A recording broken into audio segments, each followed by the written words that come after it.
Good day, everyone. I would like to thank the organizers of COPA 2022 conference for the opportunity to present research topic, review and thermodynamic analysis of arsenic in copper smelting liquid mats, metals, slags, spice, and solid phases. The work is done in the Pyrometallurgy Innovation Center of the University of Queensland, or shortly, PyResearch. In this presentation, I would like to make a brief overview of forms of arsenic observed in primary copper smelter, introduce the modern approach to develop large self-consistent thermodynamic databases. Thermodynamic models are needed to better understand, simulate, and optimize industrial processes. An overview of thermodynamic models under development in PyResearch is provided on the right side of the slide. More details about thermodynamic models used for copper smelting can be found in the parallel presentation by Professor Evgeny Zhak. I will then discuss the types of experimental data necessary to create reliable thermodynamic models and databases. In the results section, we will have a look at various types of experimental data specifically for arsenic and see the examples of agreement between the model and experiments.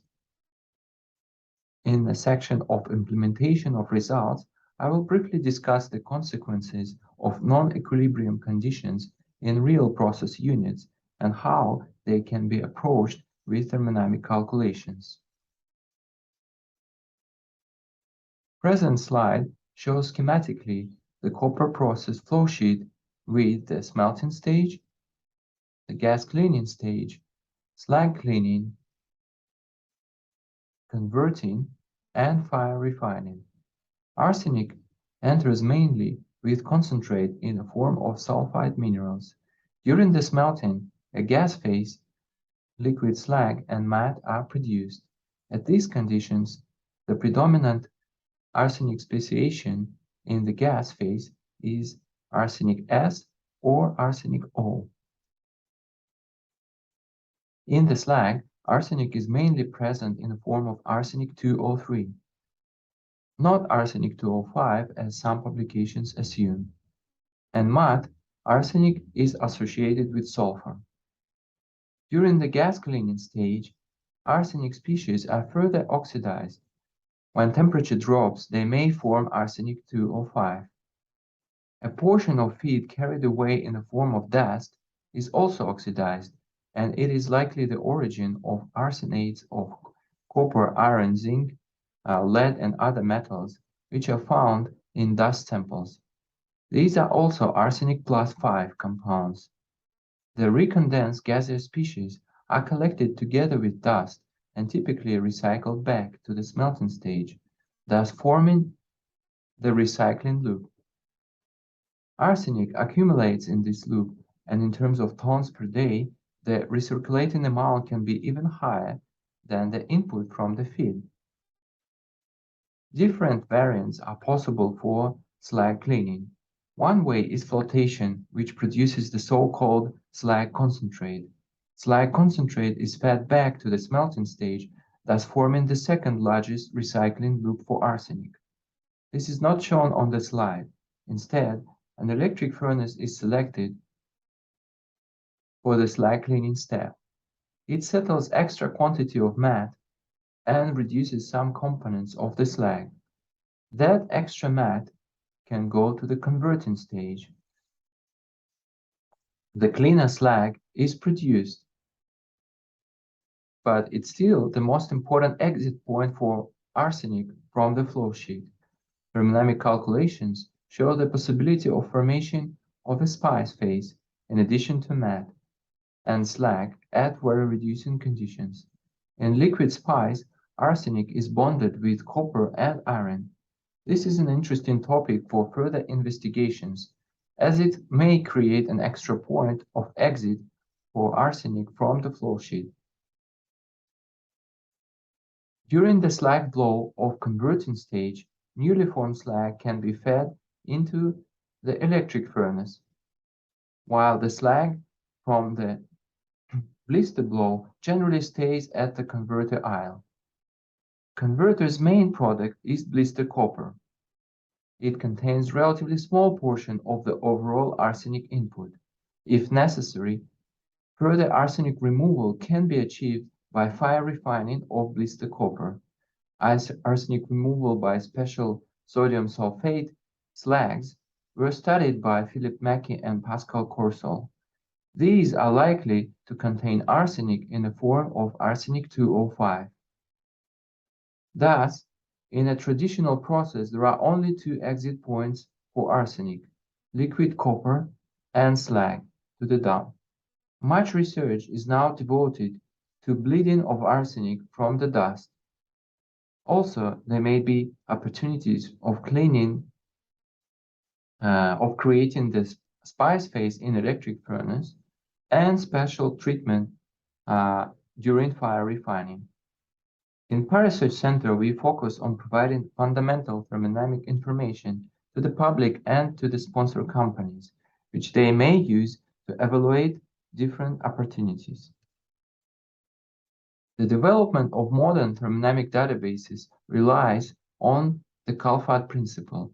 According to that principle, different types of experimental information must be used simultaneously, so thermodynamic models have a single set of model parameters.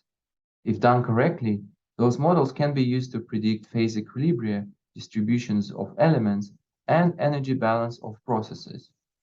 In the case of copper smelting, we saw that main phases were liquid slags, liquid mats, and liquid metals. Most practically important experimental information would involve the distribution of arsenic as an impurity among these phases as a function of process conditions such as oxidizing reduction potential, compositions of slags, mat and metals, temperature, etc. But good thermodynamic database must also be able to predict the temperatures of precipitations of various solid phases, oxides, sulfides, and intermetallics. In other words, phase equilibrium data must be used. In the best case scenario, the thermodynamic properties of those solids should be established independently from liquids through calorimetric measurements of enthalpy of formation, entropy, and heat capacity. Vapor pressure measurements above solids is a good way to confirm or fill in the gaps in the thermodynamic properties of solids. For the gas phase, first principle methods and statistical thermodynamics can be used to establish the properties independently from solids. Finally, vapor pressure measurements above liquids provide very valuable information for the self-consistency of thermodynamic models. Looking ahead in the presentation, I can say that in the case of arsenic, valuable information is missing for arsenic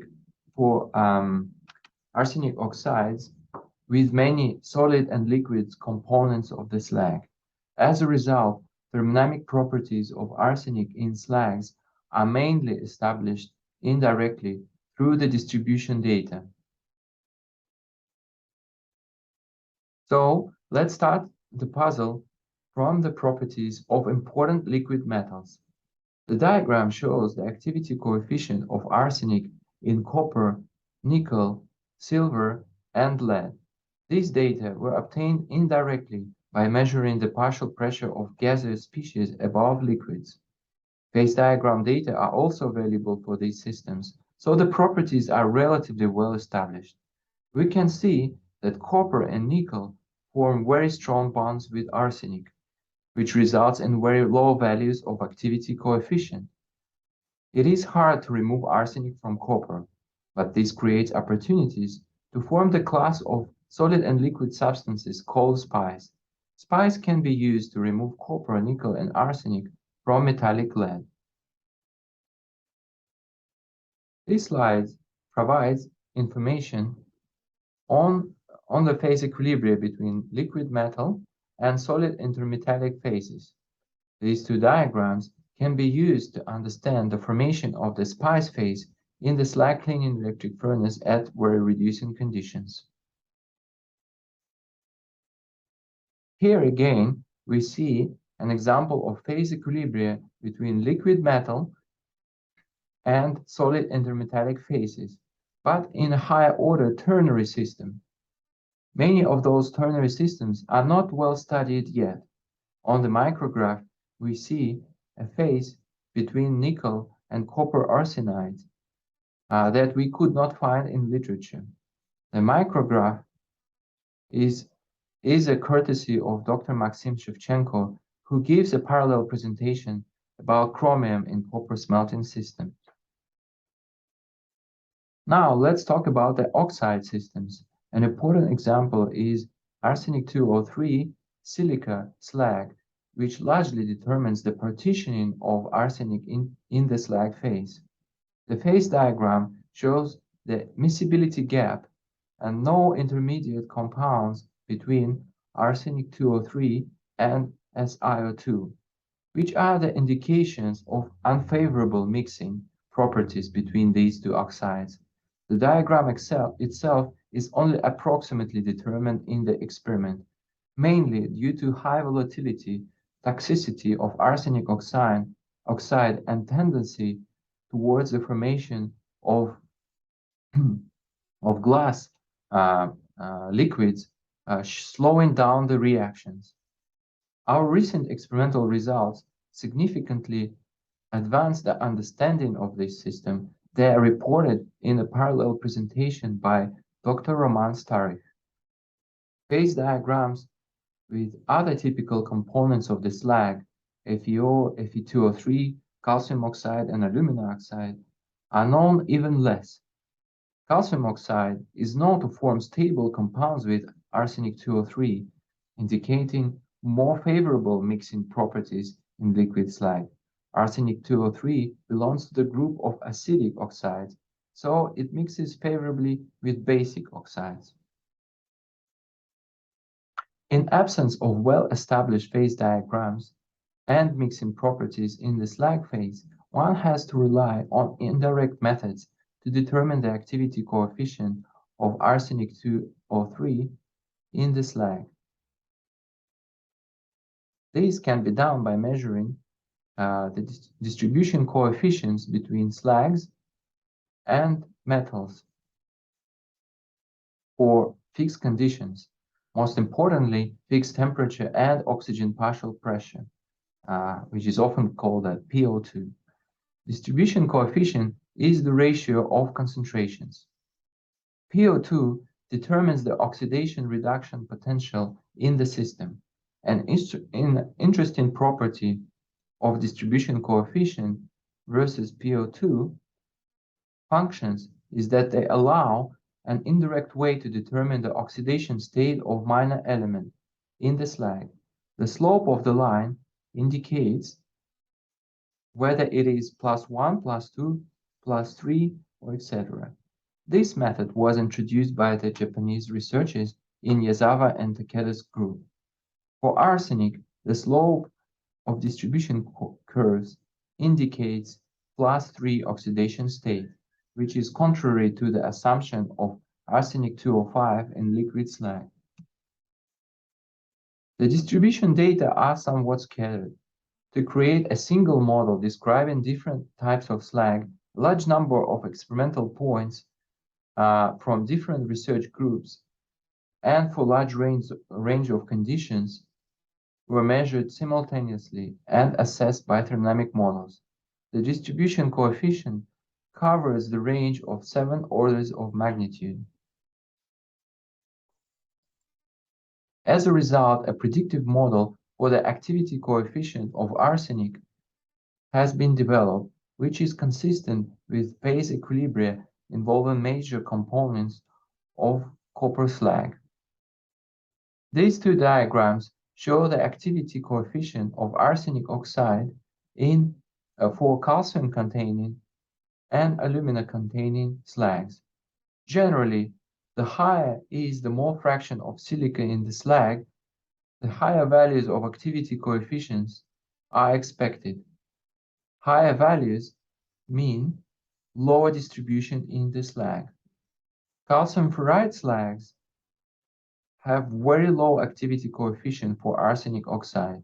These slags are used for continuous converting in Kennecott, isoconvert, and Mitsubishi processes.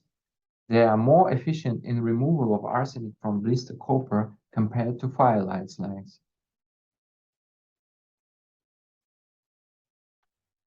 The final piece of the puzzle are sulfide systems.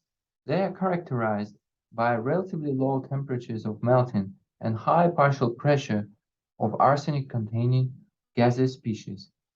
In the case of energite, the decomposition starts just above the melting temperature of 670 degrees Celsius. The experiments on the evaporation of arsenic from mats show extremely steep dependence of activity coefficient with respect to sulfur to copper ratio.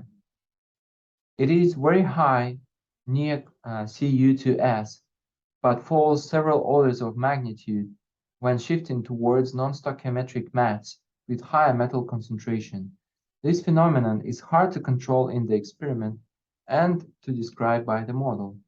The modified quasi-chemical model used in the present work, in the present study works relatively well.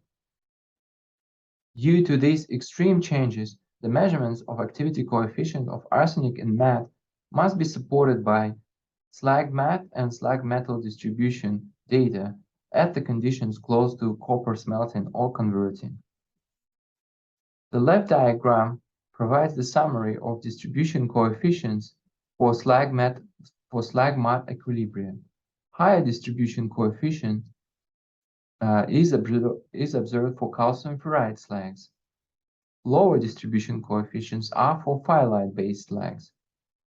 The right diagram shows matte metal distribution coefficient with the slag phase present. Copper metal will have 10 times higher concentration of arsenic than copper matte. Analysis of the effect of PSO2, partial pressure of sulfur dioxide, on the distribution coefficient of arsenic between slag and metal is demonstrated on this slide. For a given matte grade, distribution coefficient of arsenic for slag matte can change several orders of magnitude. It is a function of PSO2, which is linked to the PO2. Other minor elements, such as zinc and lead, do not show this strong dependence. In theory, this phenomenon can be used to clean the slag from arsenic in electric furnace with the formation of copper-iron arsenic spice phase. However, the kinetics of such process may be challenging. For slag matte equilibrium conditions, arsenic S and arsenic O are predominant species in gas. All others are negligibly small. At higher matte grades, P arsenic S significantly decrease due to higher PO2. To promote the partitioning of arsenic into the gas phase, the heating of arsenic-containing sulfide minerals must be separated in time and space from oxidation and equilibration with the slag. Hence, technologies are proposed for preheating and roasting of concentrates.